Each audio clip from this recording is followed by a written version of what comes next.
여러분 안녕하십니까, 강신업 변호사입니다. 윤 대통령 부부가 11일 금요일 관저에서 퇴거합니다. 오늘부터 서초동으로 짐이 이동됩니다. 서울 용산과 한남동 관저에서 트럭이 이동하고 있는 모습이 보이고 있는데요. 오늘부터 짐을 이동시키기 시작했습니다. 그리고 관저에서 11일 나옵니다. 윤 전 대통령이 오는 11일 금요일 파면 이후 일주일 만에, 딱 일주일이네요, 서울 한남동 관저에서 나와서 서초동 아크로비스타 자택으로 이동합니다. 서초동 아크로비스타 자택으로 이동합니다. 한남동 대통령 관저에서는 오늘 8일부터 대통령 부부의 이삿짐이 서초동 아크로비스타로 옮겨집니다. 오늘부터 이사를 시작했습니다. 파면 이후 대통령실과 경호처는 사저인 서초동 아크로비스타 아파트로 옮기는 것에 대해서 몇 가지 고민을 했습니다만은, 특히 고민인 점은 아크로비스타가 아파트 형태의 주거라는 점, 10마리가 넘는 윤 전 대통령의 반려동물 키우는 문제 등을 고려해서, 그리고 또 경호계획 이것 등을 고려해서 사실상 다른 곳으로 가는 방안도 고려했으나 일단은 서초동 아크로비스타로 이사를 가는 것으로 결정하고 그에 맞추어서 경호계획을 세우고 검토해 왔습니다.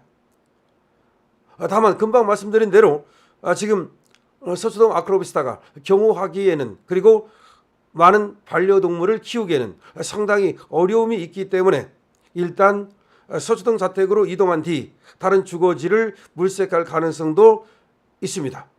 다시 한번 말씀드립니다. 11일 이번 주 금요일 윤석열 대통령이 관저에서 퇴거합니다. 오늘부터 이사는 시작됐습니다. 아무래도 지금 관저로 지금 이동한 후에 또 다시 사저로 돌아오는 과정에서 이사할 것이라든가 내지는 경호와 관련된 문제라든가 지금 여러 가지 고려할 것이 많다고 생각이 됩니다. 그래서 하루 이틀에 이렇게 옮길 수는 없지만 김건희 여사께서도 이제 사저로 돌아가기를 강력히 또 좀 빨리 돌아가기를 원했다는 얘기도 나오고 있고, 뭐 그게 아니라 하더라도 일주일이라면 나오는 것이 또 충분한 기간이라고 생각은 됩니다.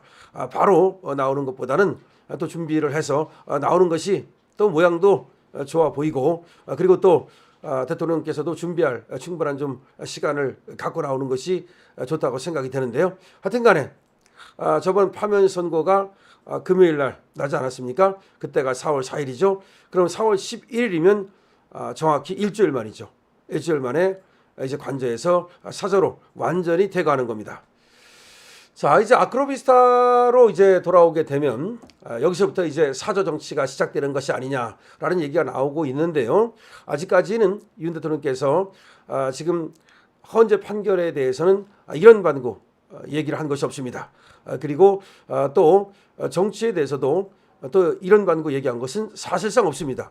지지자들한테 감사함을 표한 것뿐이고, 맨 처음에 나온 얘기도 국민들께 송구스럽다는 말씀과 또 감사하다는 말씀을 드린 것이 전부 다입니다. 그러니까 정치권을 향한 공식적인 메시지는 나오지 않았습니다. 그리고 헌재 판결에 대한 공식적인 메시지도 나오지 않았습니다. 그리고 지금 대선 전국에 대해서 공식적인 메시지도 나온 것은 없습니다. 그렇기 때문에 지금 윤의 메시지가 어떤 것이 나오는지를 지금 정계는 아주 긴장된 자세로 사실은 지금 기다리고 있는 겁니다. 이것이 어떻게 나오느냐에 따라서 앞으로 전국이 크게 요동칠 가능성이 있기 때문입니다.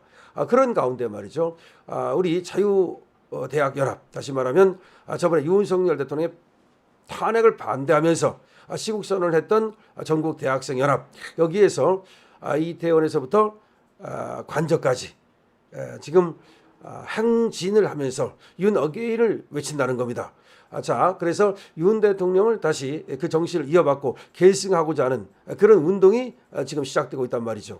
더군다나 2030 청년들이 이번에 새롭게 정치에 눈을 뜨면서 대한민국의 정치 현실을 확실하게 알게 되었고, 그리고 민주당의 저 입법 독재 같은 것에 대해서 알게 되었고, 또 민주당의 포퓰리즘 같은 것에 분노하면서 윤 대통령의 정치를 지지하는 이런 세력이 생겨났단 말이죠.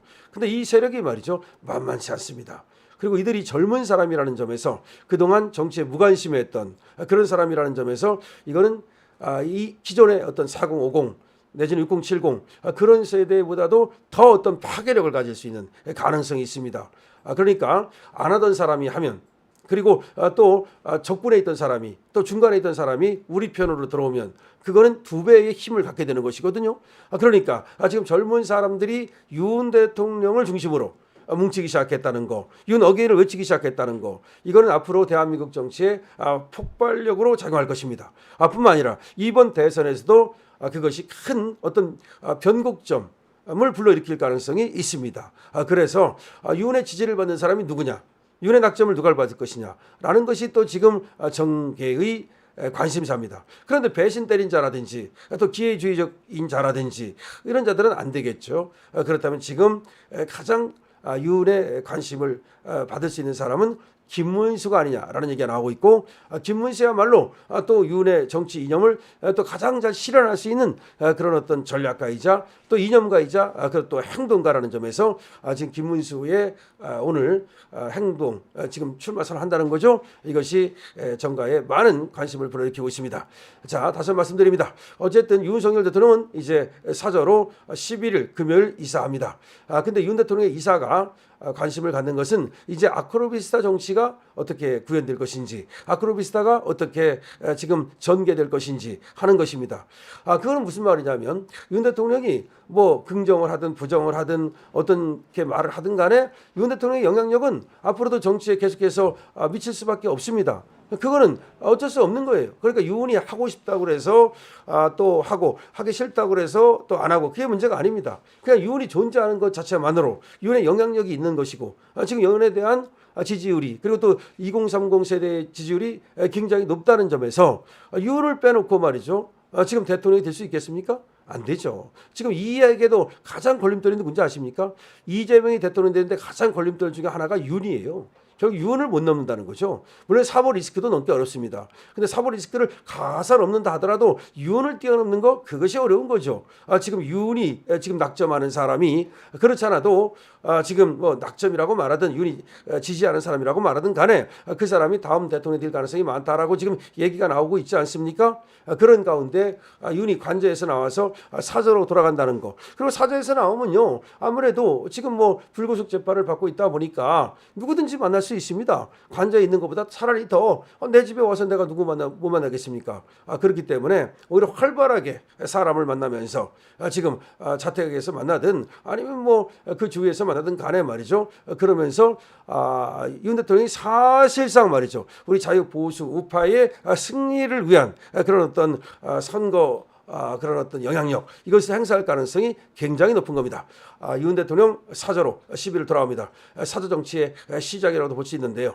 윤 대통령의 진정한 정치가 제2막 정치가 이제 시작된다고 저는 봅니다. 여러분들 어떻게 생각하십니까? 댓글을 많이 달아주십시오. 강신업 TV입니다.